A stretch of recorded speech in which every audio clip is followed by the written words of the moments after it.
A while back, I posted about how I was wanting to learn about like pathological lying or impulsive lying, compulsive lying, kind of from like a trauma lens or a psychology lens, and was asking for resources. There shockingly seems to be not many resources that are specifically on lying. But anyway, I got a few recommendations of books. Most of them were kind of like philosophies on lying, but then there was this memoir from somebody who is a chronic liar, and I thought, well, maybe I can at least kind of get inside one person's head. So I want to start off by saying this is Lying by Lauren Slater. It's an older book. I was able to get it for under $4 shipped on eBay. Very well worth buying, in my opinion, if you have any interest in this, and I will be sharing things that would probably be spoilers if you do hope to actually read the book. It's a very odd memoir, and it's very open about that it's not a typical memoir, and like, here is the factual story of what happened to me. She admits that she is not a particularly honest narrator, and that she kind of sees the truth as less black and white than most people might. And it feels like there's a very like artsy way that the book is written, in that it's kind of messing with you and making you question what is real, what is fact, what feels honest but might not be literal fact. There's kind of a whole game being played in the way the book is written. At times she will outright tell you something and then say, actually that didn't happen. There are times where she will say something and then say, but maybe you shouldn't trust me, or something to that effect, like maybe you should doubt this part. There are other times where she'll say things that can't literally be true, but also didn't strike me as an obvious metaphor. Like, something about the way she says it makes it seem like it's supposed to literally be true. For example, at one point she says, and then a bird flew out of my mouth. And like, it didn't feel like metaphor, but also like, obviously a bird can't just fly out of your mouth. And then after saying some things like that, it's like, well, that clearly didn't literally happen. There's no follow-up. So it's like, you really have to like pick and choose and guess and follow your instincts on what might be true. Like, this is my takeaway from what is real and what makes sense, but I could be getting it wrong. In my opinion, the biggest thing that is up in the air is whether or not Lauren has epilepsy or has epileptic seizures, or if she exclusively fakes her seizures, or some combination of the two. Or I guess maybe another possibility would be that she never actually faked any seizures, but that she could be using seizures as a way of metaphorically describing some sort of emotional event. Anyway, here's what I took away from the story. Lauren's mother was a liar and normalized lying for her, but her mother's lying was very different than Lauren's. Lauren's mother basically had delusions of grandeur, in that she wanted to be like rich or famous or powerful, or really anything that would put her on a pedestal. I don't think she had like a particular one thing she wanted to be, other than she wanted to not be ordinary. She didn't want to be boring, plain, regular. And so for Lauren's mom, I think lying really was a way of telling stories to make herself feel special. Lauren's mom's lies were things like that she used to fly hot air balloons, and that she has great skill on the piano even though she barely knows how to play one. Her mom also has this real tendency to want to act rich or live rich even though they are not rich. Lauren's mom desperately wanted Lauren to become a famous figure ice skater, and kind of where the story starts out is Lauren is about 9, and her mom is pushing her into practicing being an ice skater, and from the get-go, Lauren feels like she's not really a full person. Kind of her identity is being what her mother wants her to be, and a big part of that is being an ice skater. But there's also enmeshment as far as emotional stuff. Like, her mom being depressed makes her depressed. It's like her job in life is to make her mom happy, and because her mom needs to not be ordinary, that means that Lauren's job means to be anything but boring or anything but ordinary.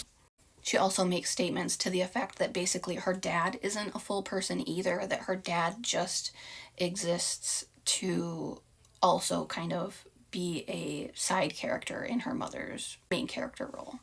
So my takeaway is Lauren has a very fragile and almost like missing sense of self. She only knows how to be through being an extension of her mother. And she gets almost nothing from her father because her father is just this side character to her mother as opposed to being his own person. So she's very lonely. My best guess is that initially the seizures were real. I believe that at first Lauren has seizures that she really dislikes because they bring her a lot of shame. Her mother finds them shameful because if kind of being like average or ordinary is bad, then in a way having a illness or a disability makes you less than ordinary, which is worse than ordinary in some ways. At the same time, there's some drama in being sick or in having medical needs, and drama is better than being boring. So in a way, it's both better and worse than being ordinary. Lauren tries to continue ice skating and things like that despite the epilepsy, but the seizures are so frequent and so severe and so uncontrolled that it becomes really dangerous, and she has to give up ice skating. It also causes her a lot of problems at school because kids are kind of scared of her because she'll just like have a seizure in the classroom.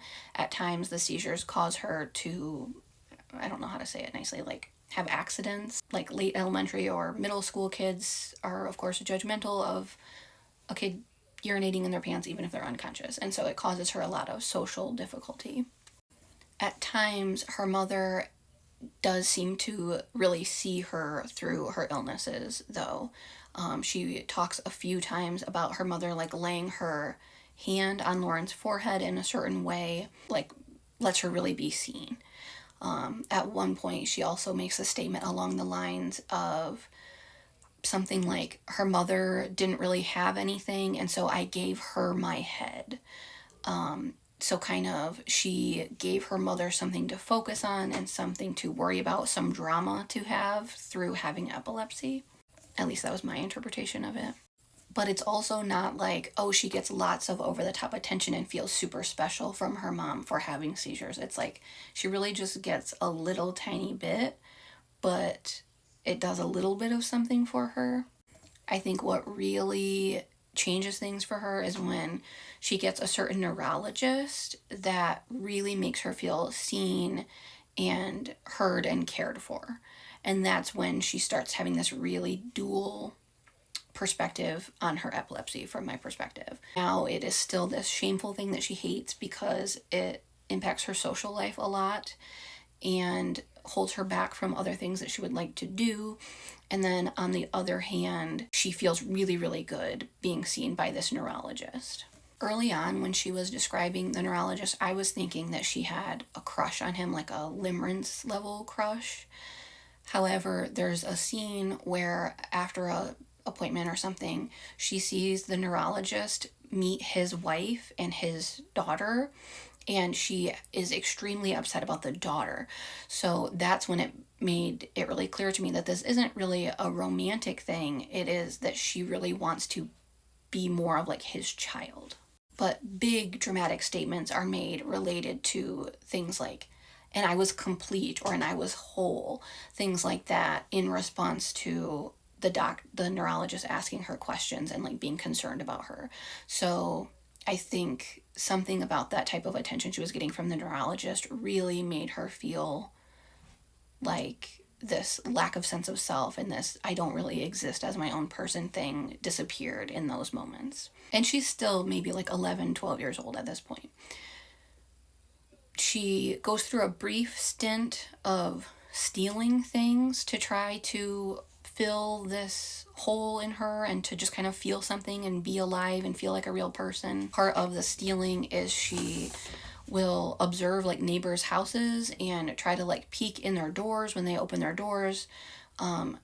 She kind of in my opinion, correlates having nicer things with like being more of a person or having a better life.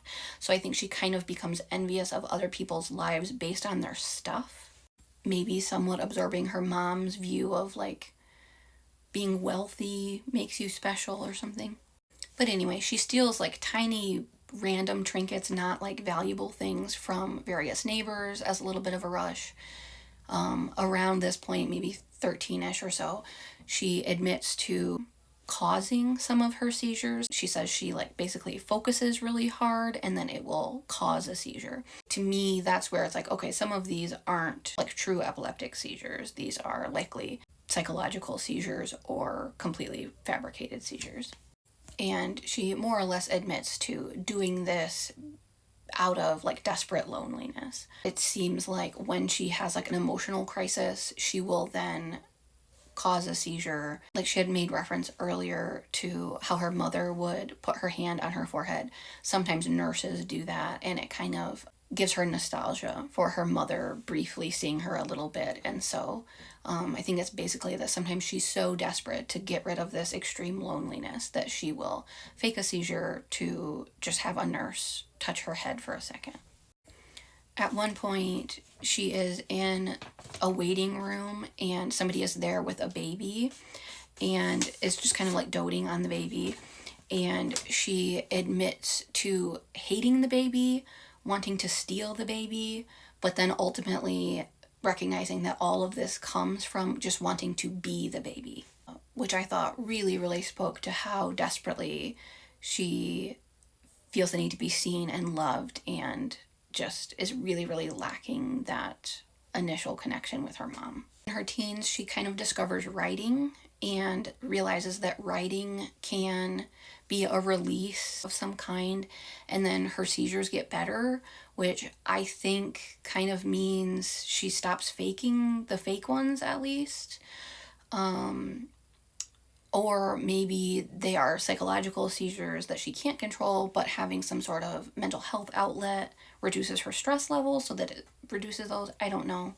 But definitely writing becomes somewhat of a coping method and helps her quite a bit. She ends up dating this past middle-aged man when she is 17, but she's pretending to be 19. She wrote an entry to some like writing contest or whatever and ends up seeing this guy who gets to decide like who gets accepted into this writing program and so on. And that situation feels very much like her neurologist relationship in that basically from the get-go he makes her feel a little bit seen, he appreciates her writing, compliments her on it, and then in her mind he is like this absolutely perfect person and she just is super desperate for his attention right away.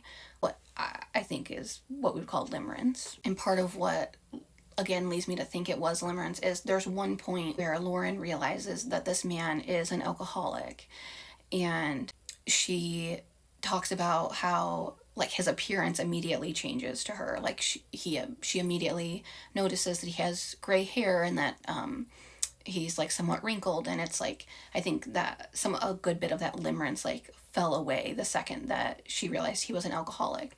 However, he had already made her feel so seen that, and she needs that so desperately, like she can't let go of the relationship. He also later admits to her that he has compulsive sexuality, what people used to call sexual addiction. He's married, he has children, and he like sleeps with women because, and he even says like in his own words, I don't know why my wife and my kids aren't enough. Like it's just something I don't have control over.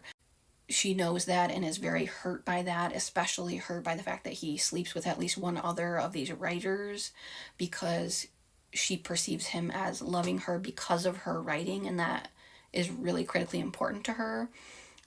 She's more threatened by the other writer sleeping with him than she is the wife. Throughout all of this, she basically talks about a shame cycle, and she eventually joins AA, even though she is not an alcoholic, because she recognizes that this is an addiction. And I think a big part of why it makes sense to see it as an addiction is because there is this shame cycle. She outright admits at times that knows that she's never really truly being seen because these people don't know the real her because she's lying to them.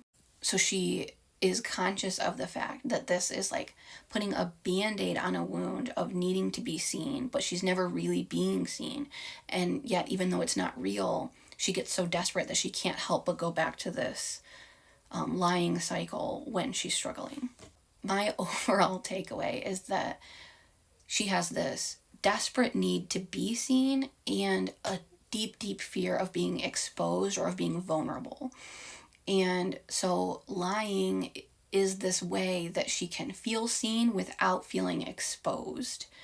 And it never really works because nobody ever sees the full authentic her, but she doesn't know how else to fight this battle between these two triggers that she has of I desperately need to be seen and I desperately can't be vulnerable.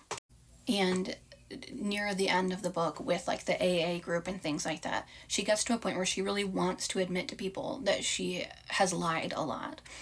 But there's something really sad and kind of ironic, I guess, about how for somebody like her who has this duality of I desperately need to be seen, but also I'm terrified of vulnerability, then admitting to somebody that you have been lying is perhaps one of the most vulnerable things that she could do.